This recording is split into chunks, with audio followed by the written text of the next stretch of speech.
이 오후 시간에 주님의 은혜가 우리와 함께하길 소원합니다. 오직 믿음에 대한 주제로 세 번째 시간입니다. 11절과 12절에 보면 두 가지 사는 길이 나옵니다. 11절에 보면 의인은 믿음으로 살리라 이렇게 말씀을 합니다. 그리고 12절에 보면 율법을 행하는 자는 그 가운데서 살리라 이렇게 말씀을 합니다. 이 둘 모두 구약 성경을 인용한 말씀인데 앞에는 하박국 2장 4절을 인용한 말씀이고 뒤에는 레위기 18장 5절을 인용한 말씀입니다. 성경에 보면은 우리 앞에 두 가지 살 수 있는 길을 보여줍니다. 한 가지는 믿음으로 사는 길이고 또 다른 하나는 율법을 행해서 사는 길입니다. 둘 모두 살 수 있는 길입니다. 하나님이 만약에 율법을 주시고 이것을 지키면 살겠다라고 말씀을 하셨음에도 지켰는데 못 산다면 그건 모순이겠죠. 율법을 지키면 살 수 있습니다. 그런데 이제 문제는 11절에서 보는 것처럼 덧붙인 말처럼 하나님 앞에서 아무도 율법으로 의롭게 될 사람이 없다는 겁니다. 두 가지 살 수 있는 길이 있는데 한 가지 길은 우리의 능력이 없어서 갈 수 없는 길입니다. 율법을 지켜내면 살 수 있지만 그것을 다 지켜 행할 수 있는 사람이 없습니다. 12절에 보면 율법은 믿음에서 난 것이 아니라고 선을 긋고 있습니다. 율법이 여기서 보면 믿음과 대조되는 것으로 나옵니다. 율법의 행위가 대조가 됩니다. 율법의 길을 따라가는 때 유익은 자신이 어디 가고 있는지 알 수 있습니다. 측정을 할 수 있다는 거죠. 내가 이거를 지켰고 못 지켰고를 알 수 있다는 겁니다.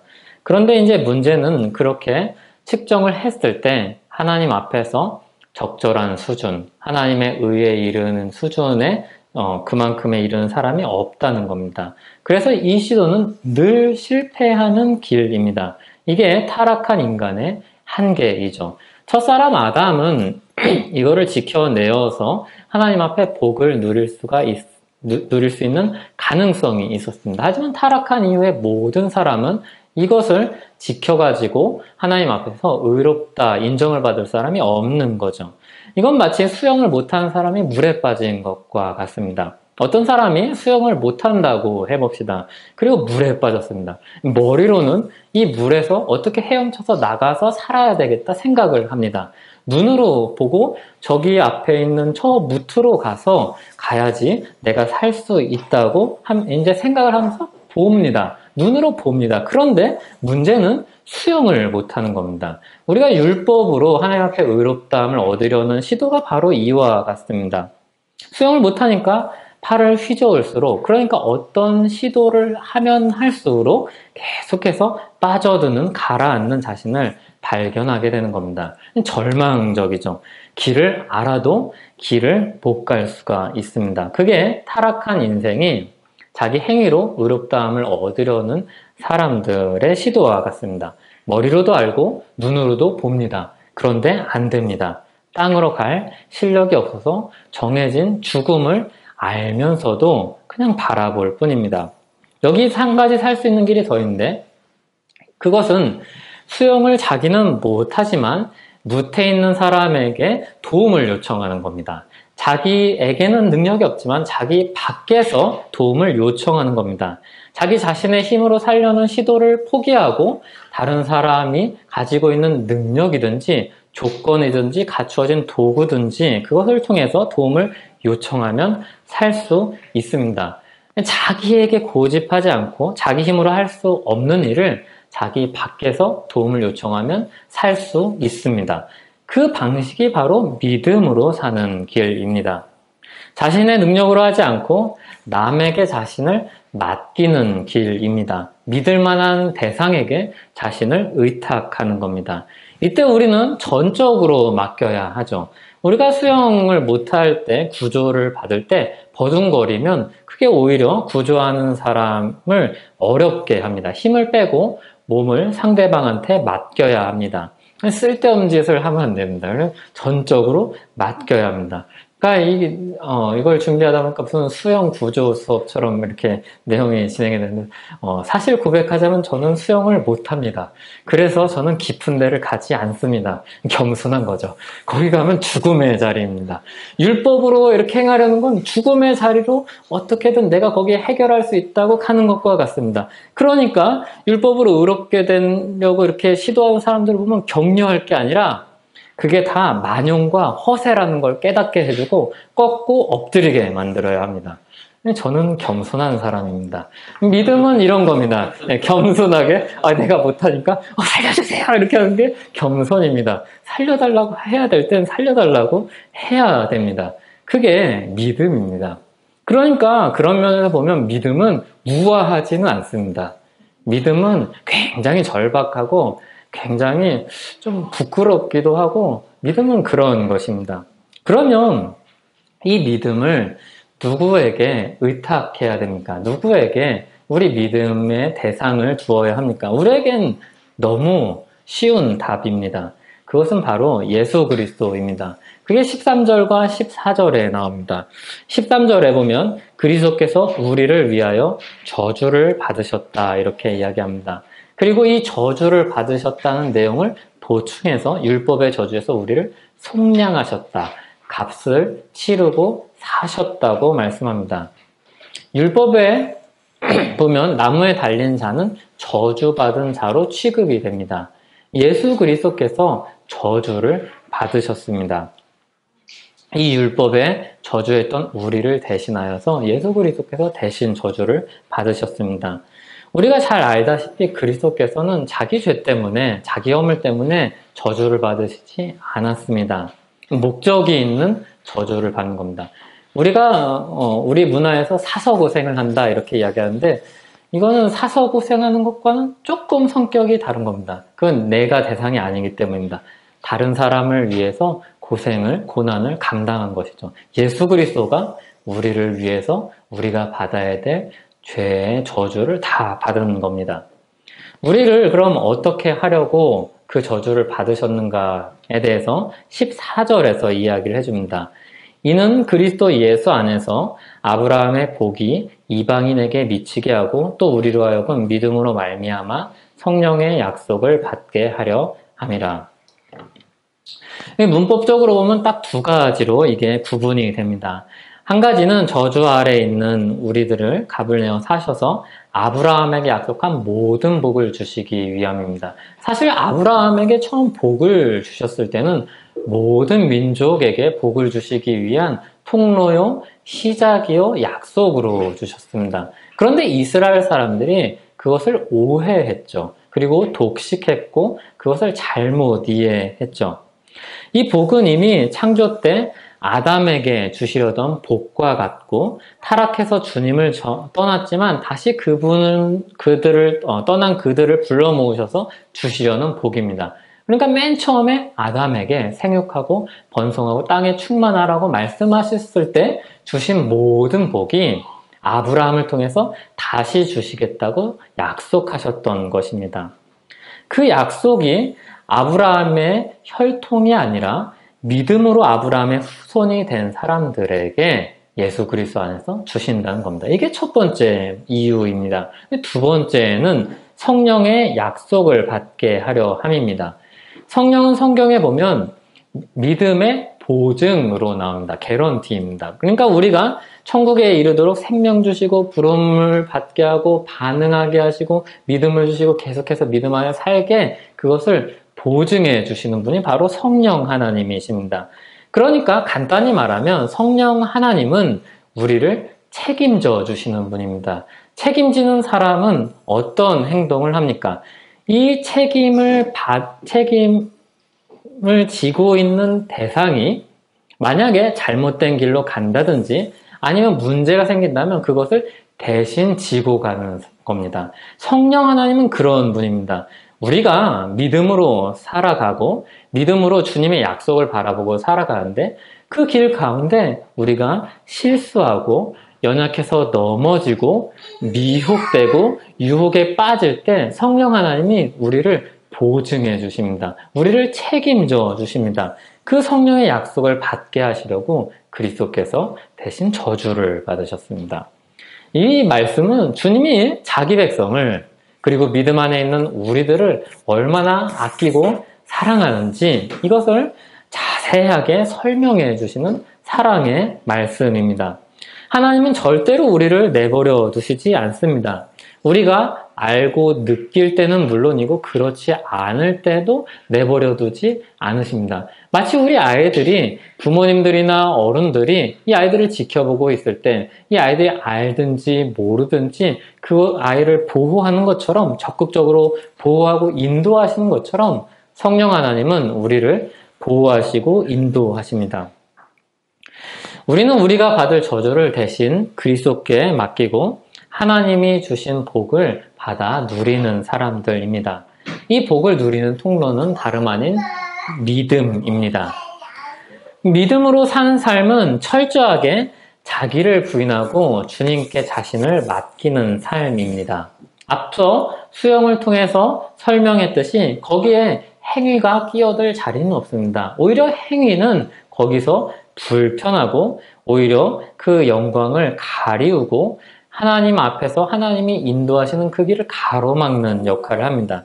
행위는 성공의 가능성이 전혀 없습니다. 그런데 우리는 종종 미혹되죠. 사람들이 거기서 조금만 더 하면 이 경지에 이르면 달라질 거야 라고 거짓말을 합니다. 그리고 앞서간 사람들이 그런 착각에 빠지게 합니다. 그때 우리 귀는 굉장히 팔랑거립니다. 왜냐하면 앞서간 사람이, 믿음의 사람이 이렇게 했더니 되더라. 이 정도 믿음의 경지에 이르더라. 이제 더 이상 주님의 은혜가 필요 없더라고까지 이야기하지는 않는데 마치 그런 것처럼 이야기하기 때문입니다. 그리고 이 사람이 괜찮게 사는 것처럼 보이기 때문입니다. 하지만 거짓말입니다. 이 말씀이 앞서 믿음으로 산다는 내용이 하박국서에서 가져왔다고 했는데 하박국 선지자가 이 말씀을 들을 때는 하나님께 화를 내고 있었습니다. 하박국 선지자가 왜 화를 내고 있는지 생각해 보신 적 있으십니까? 사실은 이게 좀 동양 문화권에서 보면 굉장히 무리한 겁니다. 하나님 어떻게 하나님이 통치하시는데 이 나라가 이럴 수 있습니까? 라고 따져 묻는 거란 말이죠. 거기에 분노도 있습니다. 이 하박국 선지자가 왜 분노했을까요? 하박국 선지자는 유다 백성들 안에 가능성이 있다고 생각했을 것입니다. 그래서 하나님이 이 백성들을 좀만 채찍질 하시면 내버려 두시지 않으시고 그러면 좀 나아질 거라고 생각을 했습니다. 그러니까 하나님이 마치 아무 일도 안 하고 계신 것처럼 하나님한테 말씀을 드리는 거죠. 그런데 하나님은 일하고 계시죠. 하박국의 판단이 틀렸죠. 하박국은 율법을 잘 따라 지킬 수 있다는 가능성을 은연중에 갖고 있었던 것 같습니다. 그런데 주께서 하박국의 선지자의 눈을 열어서 유다의 실상을 보여주니까 그게 아니라는 것을 깨닫는 겁니다.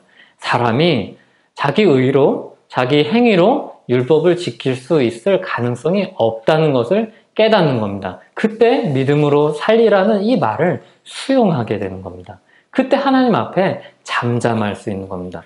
그 전까지는 하나님 좀만 도와주시면, 하나님 저 악인들만 처분해 주시면 선인들이 그래도 이 하나님의 백성들이 괜찮게 살 수 있지 않겠습니까? 말하자면 이런 항변이었는데 그 판단이 틀렸다는 걸 하나님은 보여주시는 겁니다. 주님이 아니라면 답이 없는 인생이라는 것을 깨닫게 해주시는 겁니다. 그때에서야 하박국 선지자가 긍휼이 많으신 주님을 의지하기 시작합니다. 그 의지하는 신앙의 고백과 삶의 방식이 바로 믿음입니다. 그러니까 하박국 선지자가 자기도 모르게 교만하여서 하나님을 판단하고 사람들에 대한 잘못된 판단을 내린 이 마음을 내려놓고 믿음으로 살리라는 주님의 말씀을 수용하게 된 것은 대단한 결심이나 의지를 나타내는 게 아닙니다. 믿음은 막 말에 힘을 줘서 주님 이제 믿음으로 살겠습니다 라고 해서 되는 것이 아닙니다. 마음속에 숨은 교만과 잘못된 그런 판단과 생각을 철저하게 버리고 그저 주님 앞에 나아가서 주님의 역사를 구하는 게 믿음입니다. 전적인 의존이 믿음입니다. 주님만이 소망이며 주님만이 우리 구원이시라고 이렇게 철저하게 자복하는 것이 믿음으로 주님 앞에 나아가고 믿음으로 산다는 말의 의미입니다. 그렇기 때문에 믿음으로 살리라는 이 말은 장군의 당당함과는 좀 다릅니다. 오히려 아기가 부모에게 모든 것을 내어 맡기고 잠들어 있는 모습과 같습니다. 천적인 의탁이죠. 우리를 내세우고 자랑할 것이 없습니다.